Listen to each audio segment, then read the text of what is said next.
आज हम शवासन में अपने एक एक अंगों को रिलैक्स करने के बाद अब हम यात्रा पर निकलते हैं मथुरा की तरफ, वृंदावन की तरफ। तो सबसे पहले यहाँ से उठ के हम सीधे प्लेटफॉर्म पे जाते हैं, टिकट लेते हैं और टिकट लेके फिर यहाँ की सीट एसी, फर्स्ट एसी, सब आनंद लीजिए फर्स्ट एसी का।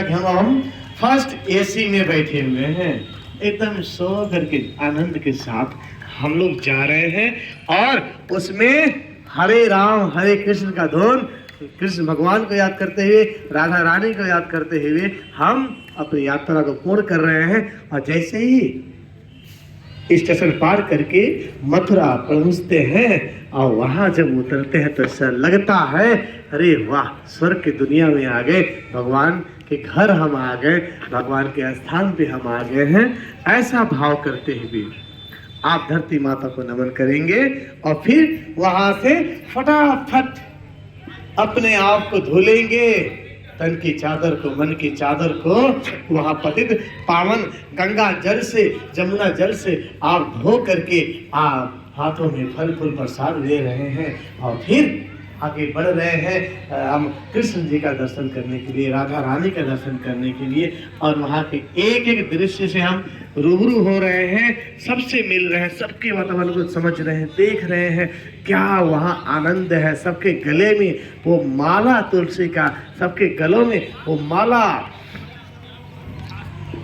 जो हमारे दिलों को भा रहा, सबके माथे पे वो चंदन का टीका, सूर्य टीका, राधा रानी का टीका, कृष्ण का तिलक लगा पड़ा हुआ है, सबके चेहरे पे उमंग दिखाई दे रही है। ऐसा मन कर रहा कि हम भी इसी नगरी में बस जाएं, अब यही हमारी अंतिम यात्रा होगी, यही हमारा जीवन पूरा बीतेगा।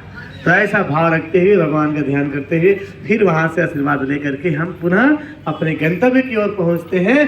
गोरखपुर रेलवे स्टेशन सीधे आगे बैठ करके फर्स्ट एसी का आनंद लेते हुए और फिर वहां से हम इस नगर निगम ग्राउंड में आ गया। देख रहे हैं हमारा शरीर अभी भी वैसे ही सोया पड़ा हुआ है। धीरे धीरे हम शरीर में प्रवेश करते हैं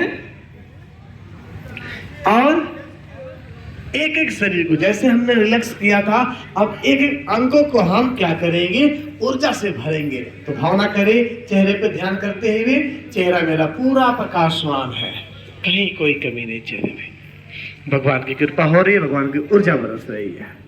ऐसे ही गले पे, हाथों पे, छाती पे, पेट के भाग पे, कमर पे, थाई पे, पिंडली पे, टखना पे, एड़ी पे, उंगलियों पे, सभी भागों में महसूस करें कि मेरे पूरे शरीर में भगवान की दिव्य ऊर्जा, सूर्य की दिव्य ऊर्जा पड़ रही है और वो हमें आनंदित कर रहा है, बॉडी को बिल्कुल रिलैक्स कर रहा है। बस ऐसा करते हुए लंबा गहरा श्वास लीजिए, श्वास छोड़िए। इस तरह से हम कुछ मिठाइयाँ खाना हो, गोरखपुर के मालिक कचौड़ी का दुकान, जलेबी का दुकान, समोसे के दुकान जो फेमस है, ऐसा भावना कर सकते हैं इसमें कि हम यहाँ से उठ के एक साथ उस VIP दुकान पे पहुँच रहे हैं और वहाँ पहुँच करके हम पूरे चाव के साथ, आनंद के साथ उस जलेबी का स्वाद ले रहे हैं, उस कचौड़ी का स्वाद ले रहे हैं। मन में यही कह रहे हैं वाह क्या स्वाद इसका है, मजा आ गया। ऐसा आनंद लेते हुए हम वो भी खाएं और फिर अपने स्थान पे आ जाएं। तो इस तरह से भी ध्यान कराया जाता है शवासन में। ये सबको करना है, जिनको जो याद हो, जहाँ घूमे हो, जहाँ यात्रा किए हो, आप उसी स्थान को आप घुमा दीजिए, तो ध्यान शवासन में हो जाएगा। ये 8-8 घंटे की नींद को ना 4 घंटे में पूरी कर देती है। शवासन इतना अद्भुत है कि 8 घंटे की नींद को 4 घंटे में